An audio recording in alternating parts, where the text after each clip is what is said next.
Welcome to Island Crimes and Mysteries.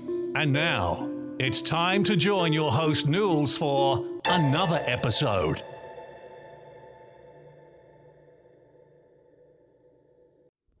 Hey guys, and welcome to another episode of Ireland Crimes and Mysteries.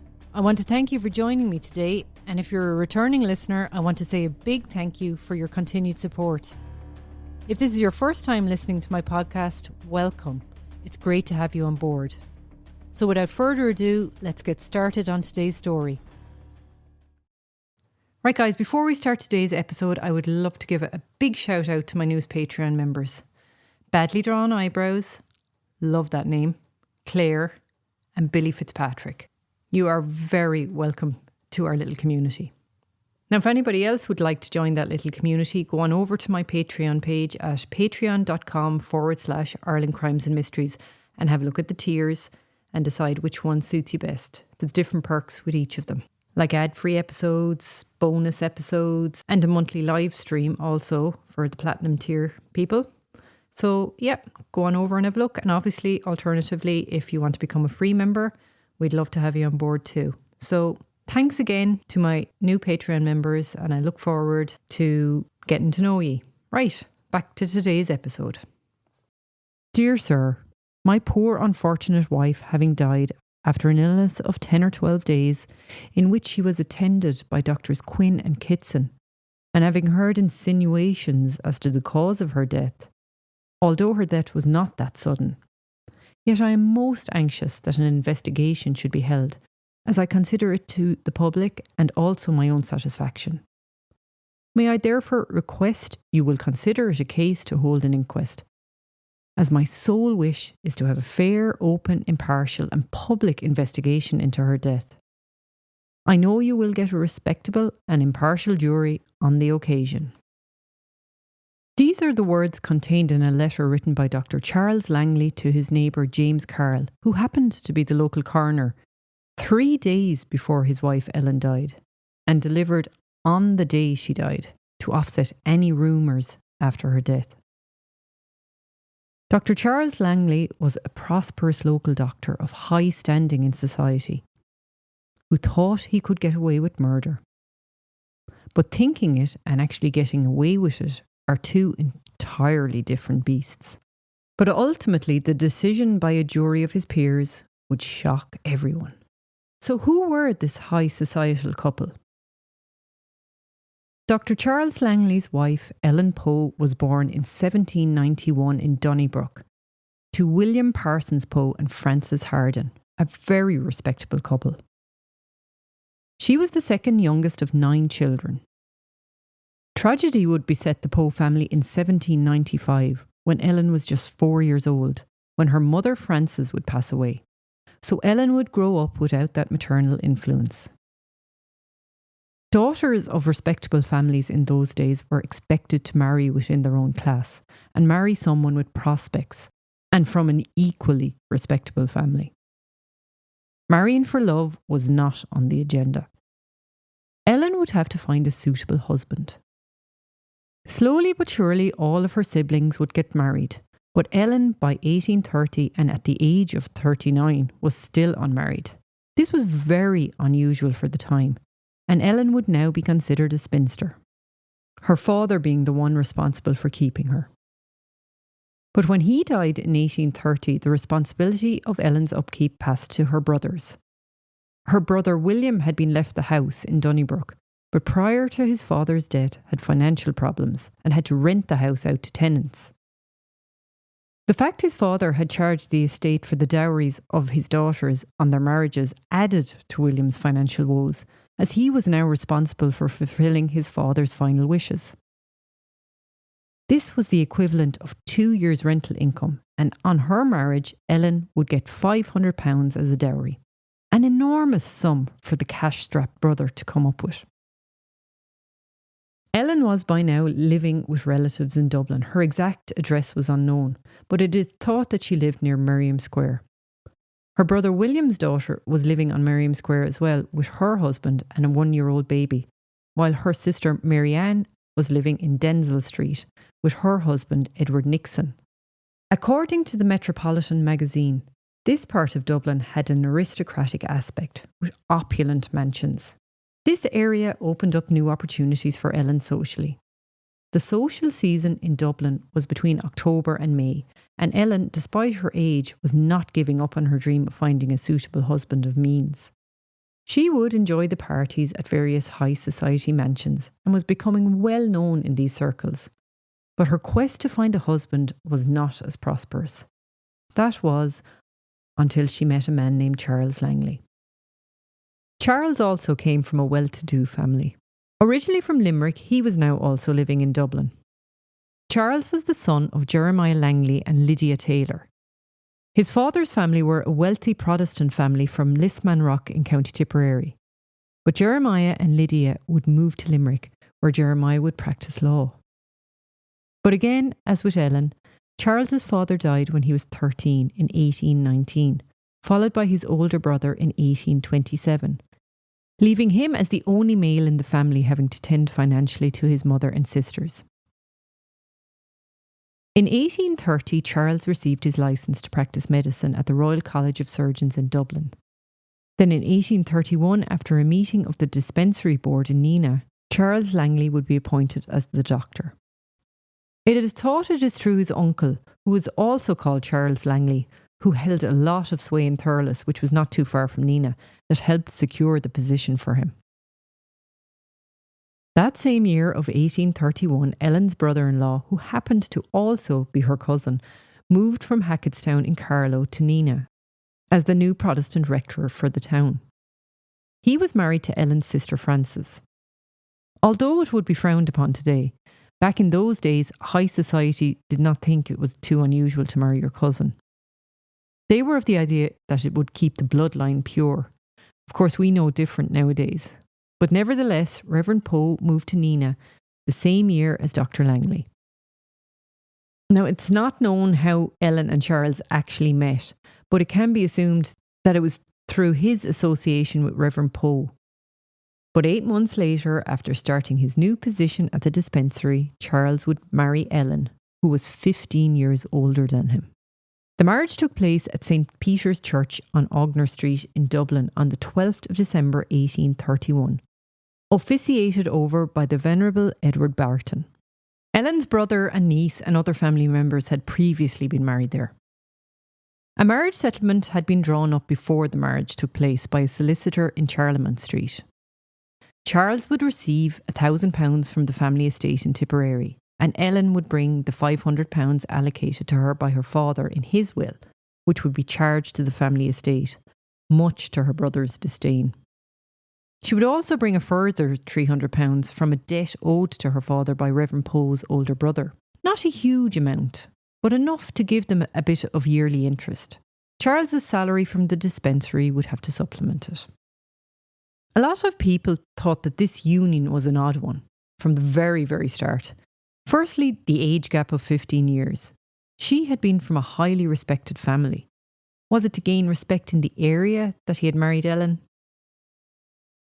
Charles had hated his job. He hated having to go out and treat the poor and the destitute, who more often than not lived in absolute squalor, where disease was rife. Neenah in those times, like most Irish towns, was full of starving people who lived in alleyways and side streets or overcrowded rooms. Sanitation was zero, and as I said, the spread of disease was rampant, especially once the famine took hold. A lot of people who lived in rural settings relocated to the towns in the hope of getting more help, often seeking shelter in the already overcrowded workhouses. Although some people would rather have died on the street than spend even a day in the workhouse. The massive increase in the populations of these towns only aided the spread of diseases such as cholera, and also saw an increase in criminal activity, with Tipperary being one of the most dangerous counties during this time period. So, as you can imagine, Charles was not particularly happy having to visit these desolate and dirty places, even though it was his job. He looked for alternative ways to make money, and decided on money lending as a lucrative approach to bringing in more money. There were a lot of desperate people at this time who would do anything for a few shillings, but the problem was, how would most of them pay Charles back? He would become ruthless in his pursuit of payment, often having people who could not pay him arrested and only to be released when they could get the money to pay him back. Charles was taking advantage of these poor people who were desperate. He would often demand double the amount originally owed, which he more than likely knew would be impossible for these people to pay back. He would also make people who procured medicines from him pay well over the odds for what they received. Charles was already showing himself to be an unlikable, shady character. It had not gone unnoticed by the Commission that he was not carrying out his doctor duties adequately at this time of mass disease and death, but only looked to be trying to profit from people's misfortune. So a meeting was held by the Commission and the decision was made to remove Dr. Charles Langley from the Nina dispensary. But instead of being devastated by this decision, Charles took it as an opportunity to grow his lending business, and alongside this, the job of local coroner, working on the Crown's behalf as the expert medical witness in various crimes that would take place. And believe me, back then, there were a lot. Despite being not well liked in the poorer sections of society, Charles was still well respected by his own class, the landowners and the business owners. They all mingled together and stuck together while the poor struggled and died around them. So all in all, despite losing his job at the dispensary, Charles was doing well, both socially and financially. And by all accounts, the first 9 months of his marriage to Ellen seemed to be uneventful. But before the year was out, servants had started to notice Charles was getting physically abusive with Ellen. He seemed quick to temper and by all accounts was taking his anger out on his wife. One servant claiming that on one occasion he actually saw Charles drag Ellen by the ponytail, grab a scissors and cut off her riding habit. He then proceeded to lock her into a room. The servant said Ellen screamed the place down for the rest of the day. He went on to say that locking her in her room became more and more frequent and sometimes would be for days. The only kindness she would experience was from her servants, who when Charles was out would bring her food.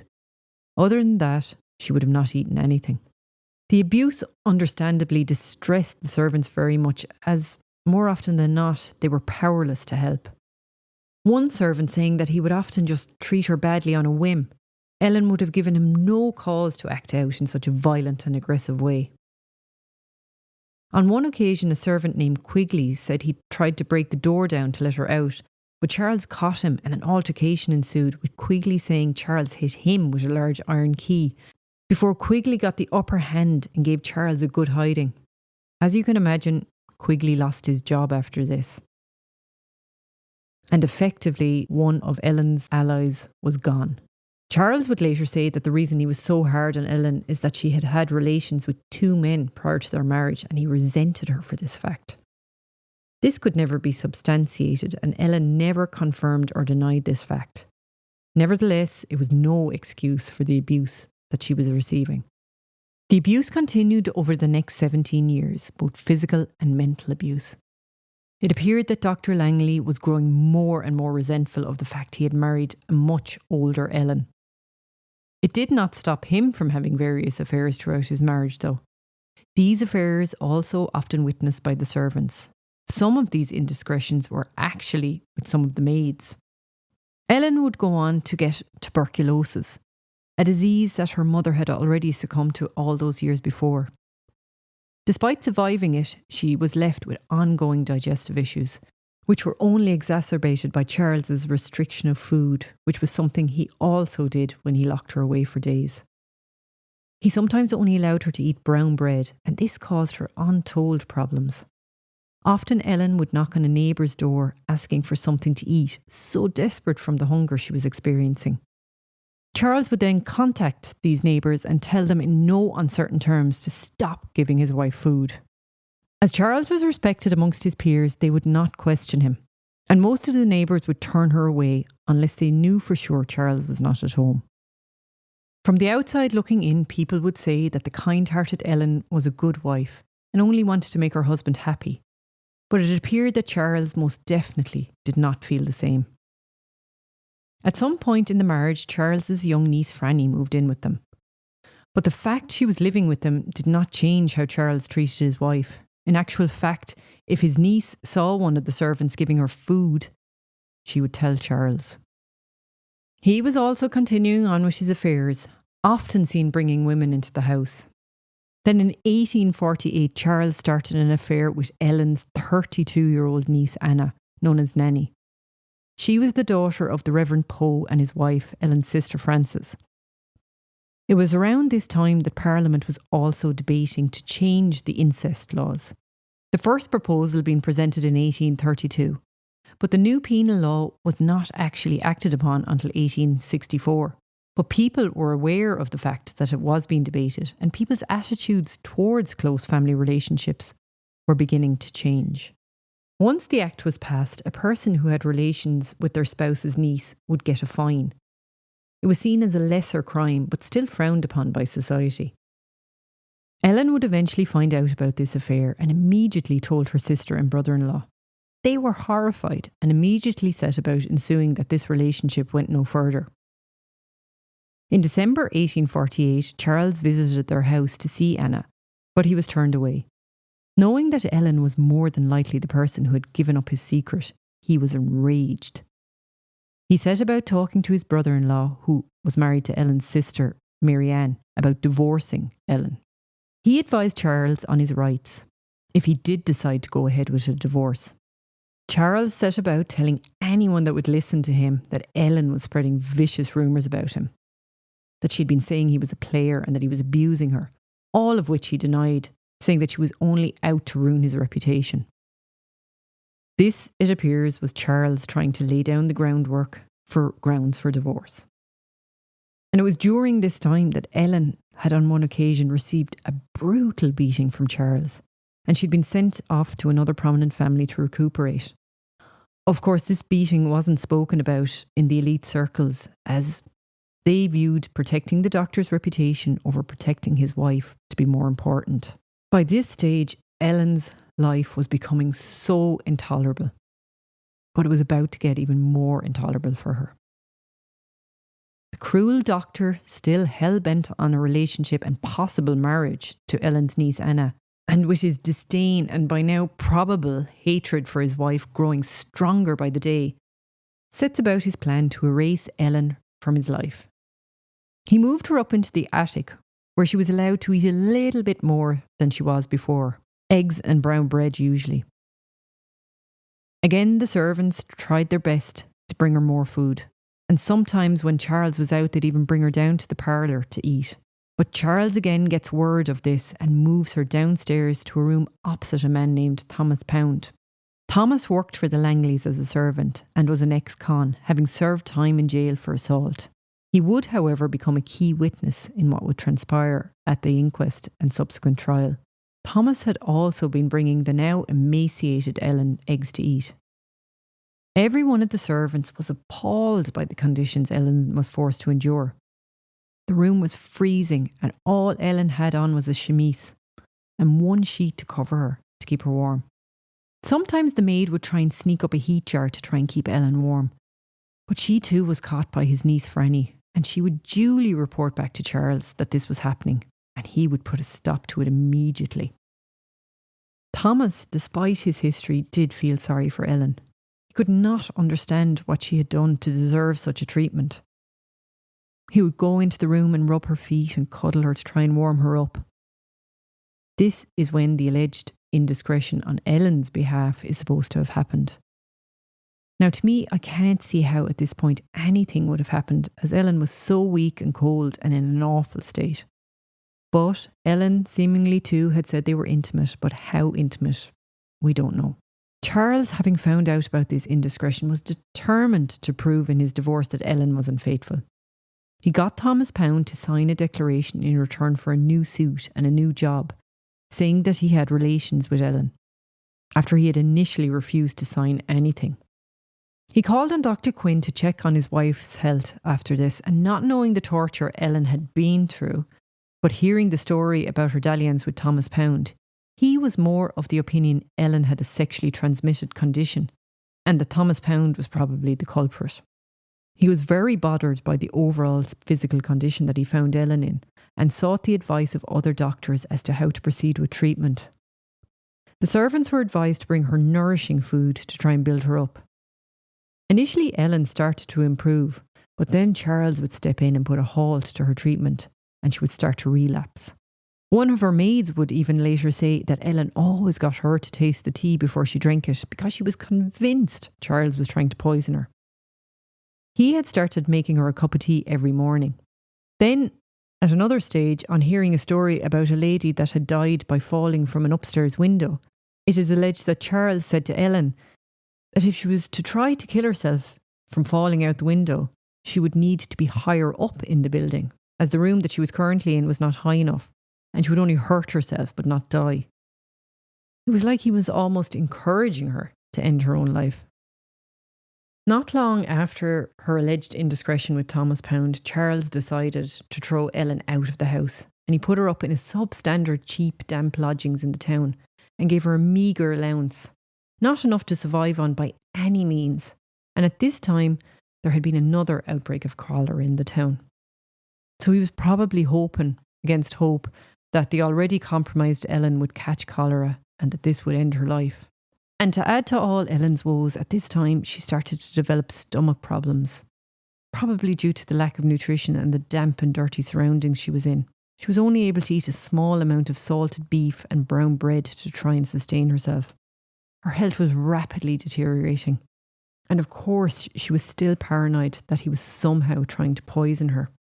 Charles, of course, was hoping that this evidence of her indiscretion with Thomas would be enough to secure the divorce he so desired, opening the way for him to marry Anna if his other plan failed. But what he did not realise was that Ellen's alleged indiscretions would only grant him a divorce. A mesna e toro. I hope I'm pronouncing that right. Which basically means that it is a divorce that forbids the husband and the wife from living together, but does not dissolve the marriage bond. If Charles wanted to marry Anna, he would have to get a divorce, a vinculo matrimony. This is the termination of the marriage based on marital misconduct or any other statutory cause arising from the marriage ceremony. Meaning after this, Charles would be single again and free to do what he wanted. But there was a catch. This course of action was very costly and required a minor Act of Parliament. Charles had then offered her £30 a year if she agreed to a divorce, but she rejected this offer after consulting with her family, who said she should get at least double that amount.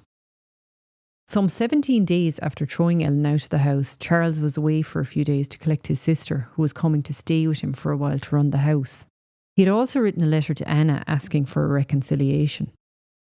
In this time, Ellen took the opportunity to return home for some comfort and food, and on the advice of her lawyer, who advised her that in order to secure any assets, she needed to be still living in the house.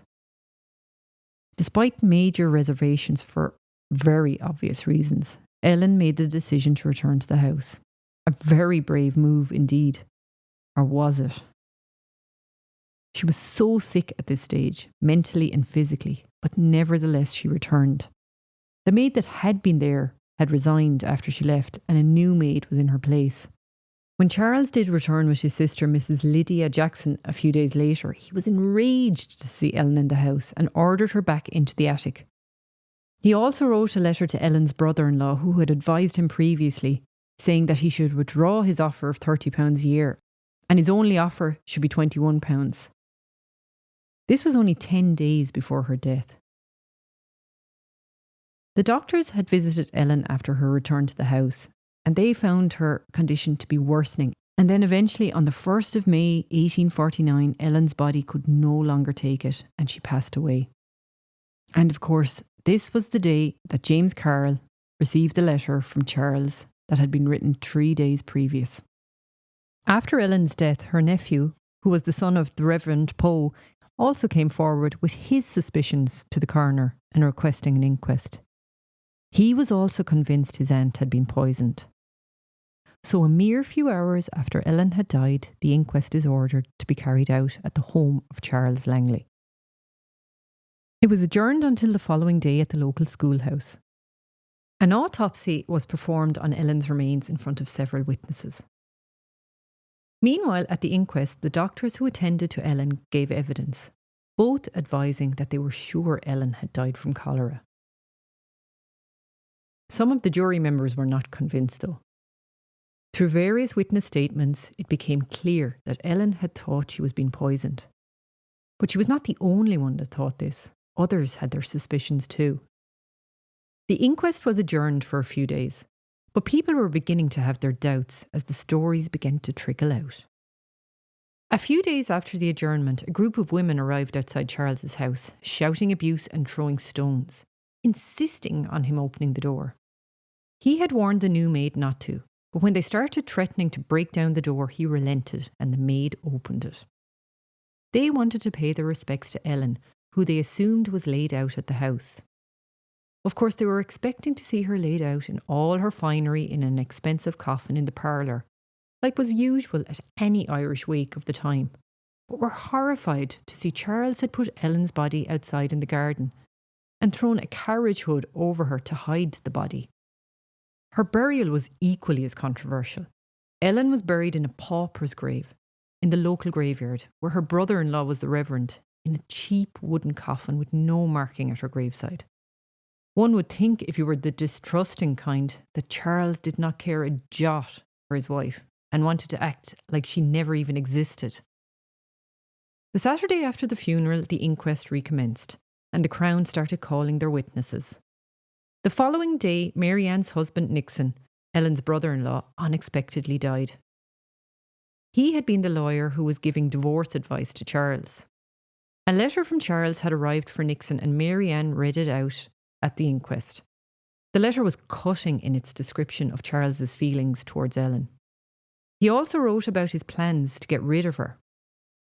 He had written a similarly incriminating letter to Anna. All the evidence to prove Charles was the reason for Ellen's demise was contained in both letters. His hostile intentions and feelings laid bare in these letters. The Crown had been instructed that all they needed for a guilty verdict was to show that Charles had accelerated Ellen's death, which I think we can safely say is definitely true. Several of his medical colleagues also stated in their examination by the Crown that they felt Charles's treatment of Ellen had a very negative impact on her health. Even Dr. Quinn, who had backed Charles, had changed his approach, stating that a diet of salted beef and brown bread had only accelerated her death when he knowingly gave it to her when she had bowel issues. Dr. Quinn concluding, "I am of the opinion that her death was accelerated by bad treatment and being placed in inferior lodgings." This was a big turnabout considering his findings of no evidence of malnutrition at the autopsy. Another witness testified that Ellen had requested a visit from her sister Frances a few days before she died. But Charles would only allow this if he was present. He was probably worried about what Ellen would say to her sister. Ultimately, this visit never happened and Ellen was dead a few days later. After the inquest was concluded, after 3 days of testimony and several adjournments, because the jury just couldn't reach a verdict, had she died from TB, in which case Dr. Quinn would say was the reason she was prescribed prussic acid, or cyanide as we know it today? Or had Dr. Langley used this poison to kill her? Had it been a combination of malnutrition, cold and damp lodgings, and poison? The jury retired after the final statements, and after a few short hours returned with their verdict. We find that Mrs. Eleanor Langley came by her death in consequences of a bowel complaint brought on by unnatural and diabolical treatment received at the hands of her husband Charles Langley, and of which she died at Nina, the 1st of May. We therefore find the said Charles Langley guilty of manslaughter. On hearing this verdict, James Carroll immediately issued a warrant for the arrest of Dr. Langley and included a description of his appearance, as Charles had not been present that day at the inquest, and it would later be found out that he had taken this opportunity to abscond. The papers were full of his description and the fact that he had disappeared, and after 10 days in hiding, he was eventually captured at an undisclosed location in Dublin and was committed to Newgate Jail. He was after this granted bail and was temporarily free and went to stay at the Shelburne Hotel. In this time, he decided that he was going to hand himself in and ask for an early trial. He wrote a letter to the Nina Guardian explaining why he had made this decision.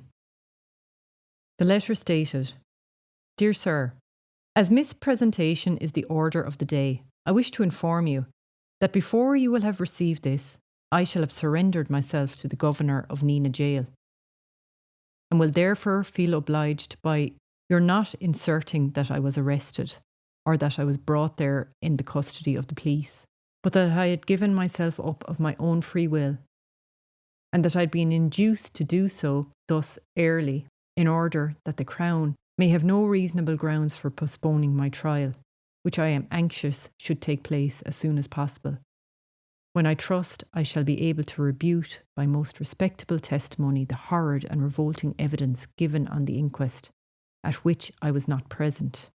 If it were not for my anxiety to vindicate my character by having a trial at once, I would not surrender until the very last day. Your very obedient, humble servant, C. Langley, MD." After taking a train from Dublin to Templemore, Langley took a coach and was accompanied by 4 other people, including his brother-in-law George Jackson.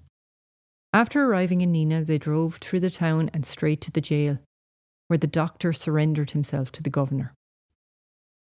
On Friday the 27th of July, 20 men were sworn in to adjudicate over the trial, which could potentially see Dr. Langley being hung if found guilty. And so began the trial of Dr. Charles Langley for the death of his wife, Ellen.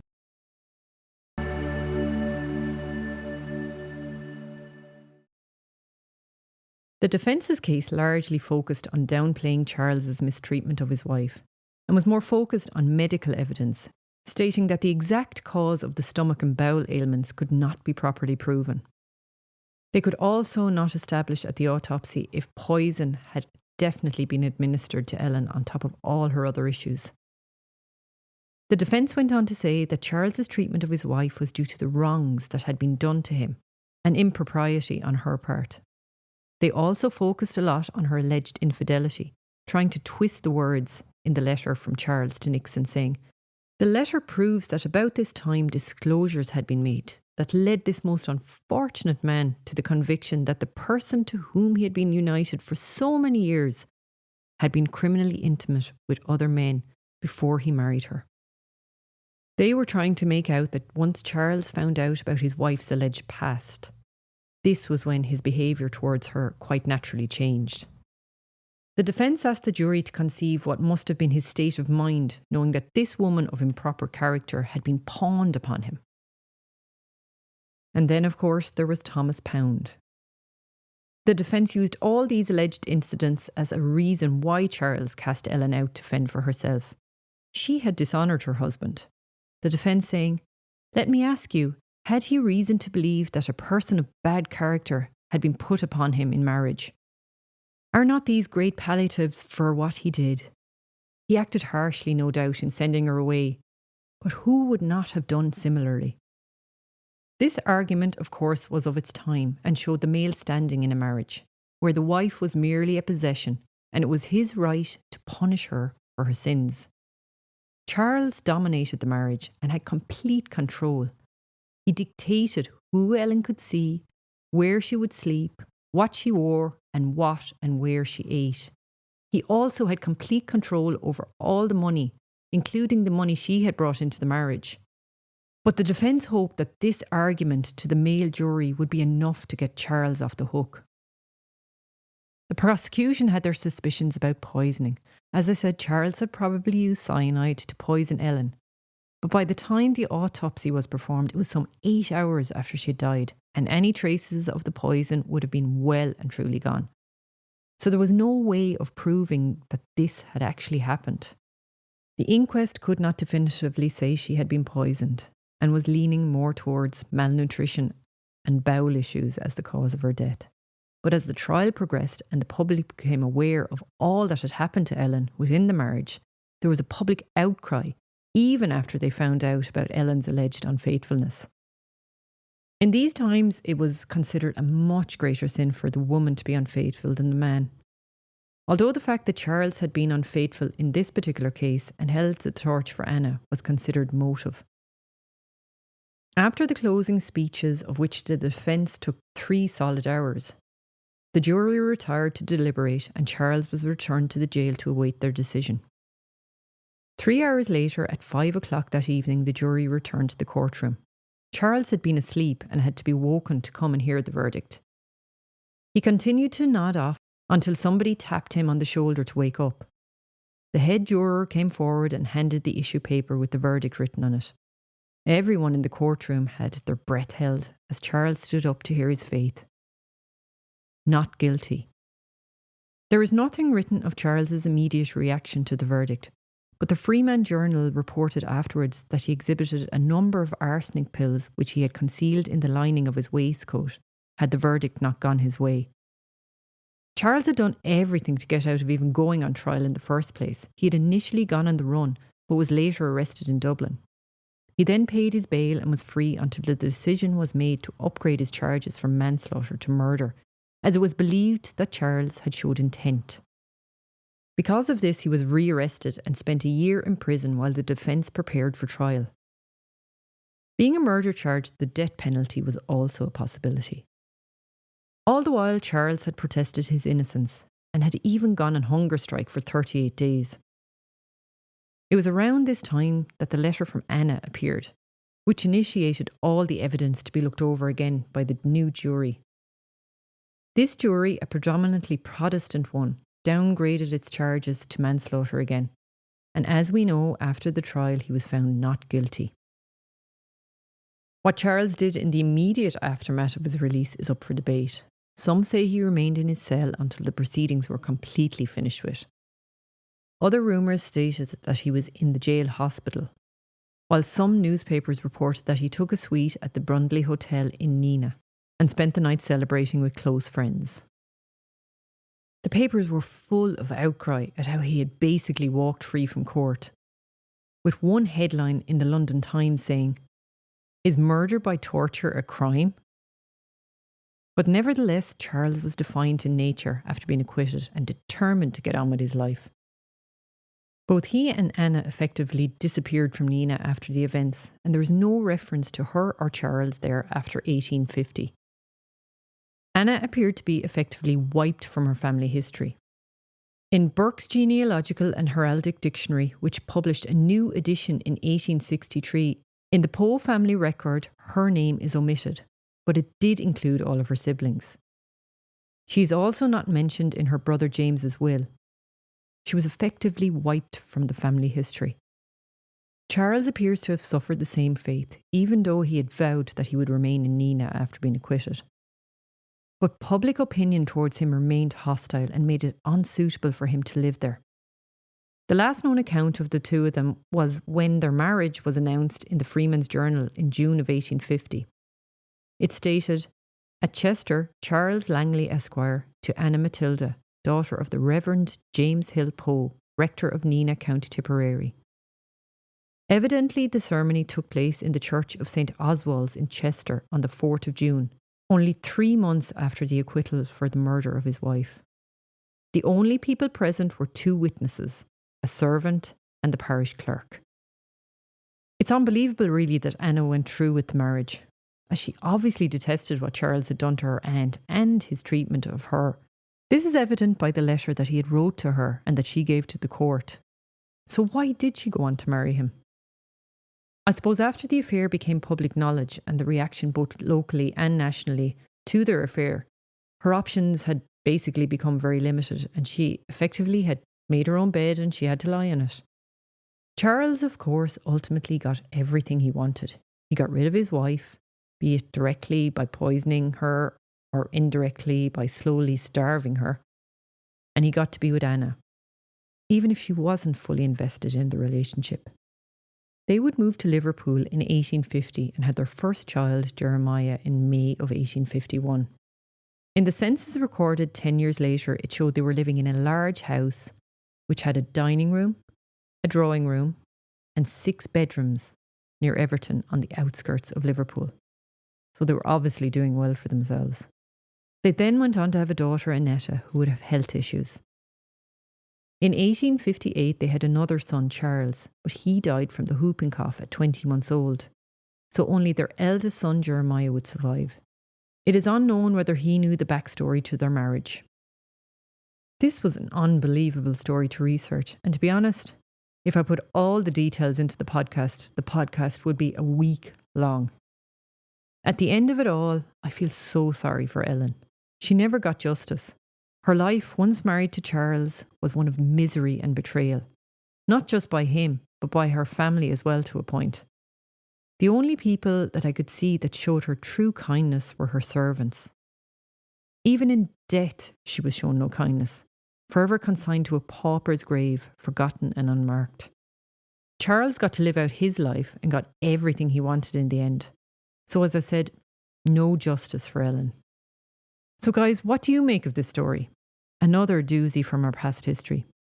At the very least, I suppose, for the time you've been listening to Ellen's story, we can say she's been remembered and the truth of Charles's real character has been exposed. So guys, that's it for today's episode of the Ireland Crimes and Mysteries podcast. Again, thanks for your listenership, and don't forget to subscribe to the show and hit that auto download so you never miss an episode. Until the next time, keep your eyes open and your mind curious. This podcast has been compiled from information gathered in the public sphere, like news articles, documentaries, and open source material that can be found on the web. Everything in this podcast is alleged unless a conviction has taken place. You've been listening to Ireland Crimes and Mysteries. Join Nules for another episode, coming real soon. And keep up to date by following our social media sites, our YouTube channel, and our website, irelandcrimesandmysteries.ie.